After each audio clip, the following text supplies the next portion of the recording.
It's Oliver's Papa here, Christmas Eve 2024. Oliver's with me, so is Freya the German Shepherd. Anyway, the customers have been really decent this evening. It's been a pleasure to offer my services to these people. I'll tell you what, Sonic, the burger place, it had a line around the building and each stall was filled. They had a skeleton crew. It was an hour before they were closing, and they shut the lights off, all the lights in the parking lot, and they shut everything off. It took care of, I guess, who was there. They had somebody come out and stand at the back of the line to, make sure nobody else pulled up and tried to order. I had two people that had food waiting from them. One of those orders was just, I don't even know what it was. I looked at it. I went back up to the drive-thru window. I said, "Hey, pardon me, I said, this is not what this is." And the dude, he was like, I mean, they were just buried beyond all hope.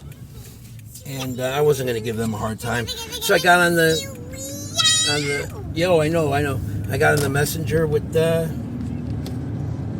customer. And I said, "Listen, man, your order is, I don't even know what this is. It's not mac and cheese bites, and it's not a burger with chili on the side." I said, "What do you want me to do?" I said, "If you want me to call DoorDash support, tell them what's happened, back you up, you get your refund." He goes, No. He goes, just bring it. It doesn't matter what it is." So I brought it to him, and his girlfriend answered the door, and she said, "It's, because they were listening. They're either watching their camera to see when I came up, and they handed me $20. They were really nice, and the other people were very understanding why they had such a long wait. They said, "Well, thank you for waiting. We know you didn't have to wait." And I said, "I'm happy to wait. You ordered the food. I took the order. I'm going to wait for it. I'm going to see it through." So those of you who were bitching about my bad attitude, listen, when I was waiting tables, you'd have been lucky to have my services at your table. But if you acted like a dumb shit, got smart mouth, cheap, weird attitude or something, I'd just tell you to get up and go. And I never worked for a manager that didn't back me up when I said that. I was going to be a sommelier, but it was just too involved at the time for me to do that, then wait tables, then do whatever I was doing at the time as well. But that was back in Chicago, one of the steakhouses there. I've been in service for about 20 years. I don't mind it. I really don't. And I like making people feel good and satisfied and happy. When a customer would sit down in my section, a guest would sit in my section, they were just that. They were a guest. Ooh, they were guests, and I treated them as if they were a member of my family, and I'd go above and beyond whatever I had to do to make sure they had a good experience. I've had people get engaged at my tables. I've had people that arrived from wakes, after losing a loved one, sit down and have dinner and have me take care of them. I've gotten numerous phone numbers over the years, job leads, side jobs, but I just don't suffer any bullshit. I'm too fucking old for that. You call me up, you message me up, I'm delivering your food, and you want to get cute, guess what? Your food's going in the fucking middle of the road, and I'll run over it on my way back to my house or to the next order. And someone's, "Oh, I don't see how you didn't get fired." Fired? I don't have a fucking boss. I'm an independent contractor. Didn't you know that? Please. These apps are in for a rude awakening, I think, in the next couple of years. Some municipalities have looked at drivers, looked at their constituents that work in these areas, and looked at the way that they're making the money. Look at the way that what Uber is paying them per mile. Then you look at the gas and the maintenance on the car and the taxes, and some government people, some municipal leaders are saying, "Well, this is ridiculous," and they're standing up for the people that that put them in office. There's a municipality in Washington State that's, "Okay, Uber, you want to play hardball with our residents and our riders as well. $32.50 an hour. Yeah, I wonder how Uber is doing in that area. I haven't looked, but I'll tell you what. If you're really interested in this kind of thing, you go to Uber Reddit or Uber. Yeah, it's Reddit. Uber and DoorDash Reddit. Oh shit! I've been up since 6:30 in the morning, and we have been to.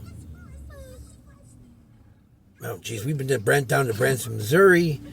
We're up in Springfield now. We're getting ready to go look at some midnight Christmas lights, and then I'm going to put my little elf here to bed and tie up a couple of loose ends for tomorrow. I'm going to deliver some wreaths. I have a tree on here on the top of this truck that I've been trying to give away.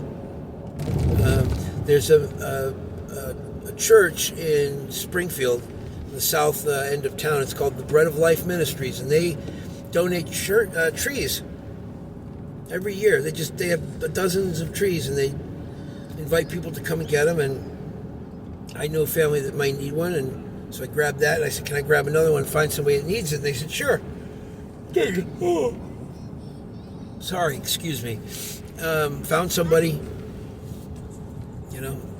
So what I'm going to do is make wreaths out of that and give those away, and then go drop $5 or $10 in their collection plate next Sunday, because what they do is it's a really sweet thing to do, and it's an outreach thing. They invite people to come and check out their services. I've never been there. Maybe I'll go one day just to show them some courtesy and support them in some way. But Oliver's Papa's not all hard-nosed business, okay? I believe there's a lot of good in the world, and I'm happy to be of use to people when I can. But like I said, you got a bad attitude, I'm throwing your fucking food on the floor, throwing it outside, put it in the middle of the road, drop your pizzas in the street. I don't give a shit. Give it to some homeless people. Be nice to the people who serve you. Be nice to the people that are running your food around or carrying you around. Or, one thing when I have Uber passengers is I speak to them, I engage them. I don't care what walk of life they're from. And 9 times out of 10, people are receptive to that. And they always say when they leave, a great number of them say, "Hey, thanks for the conversation," or thanks for the talk. I'll talk about anything with anybody. I carry Narcan in the glove box. You overdose in my car, I'm going to save your life before I throw you out. I'm going to throw you out, okay? You overdose in this fucking car, you're getting thrown out, but I'll tell you what, I'll save your life first. Here, take some of this. Get the fuck out. Take him to the hospital. I've never had that happen, but I am in the area sometimes of where that kind of behavior happens, and I pick up whoever needs a ride. And I say, "Oh, I'm not picking up them people. Look what neighborhood they're in." I don't do that. I pick up the orders, the people that need rides, just like I take the food orders of the people who want their food. Now, what you do and what happens between us after that will dictate a lot. And if you think I'm worried about DoorDash firing me, let me tell you something. The side gig that DoorDash is, it has me barely above water these days.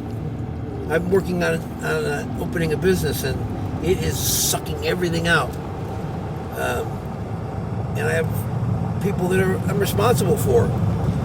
But I'll tell you what, if DoorDash wants to fire me, guess what? No problem. Turn out the lights. The DoorDash is over. Oliver's Papa wishes all of you a Merry Christmas. All of you, even the people that don't like me, have a Merry Christmas. Love the people that love you, and be as decent as you can. Don't be a dick, and enjoy your time here. It's not very long. God bless. We'll see you later. Maybe I'll do a Christmas lights video, but we're on our way home, and I gotta pay attention. You don't want to hear any more of this bullshit anyway. God bless. Oliver's Papa. See you later.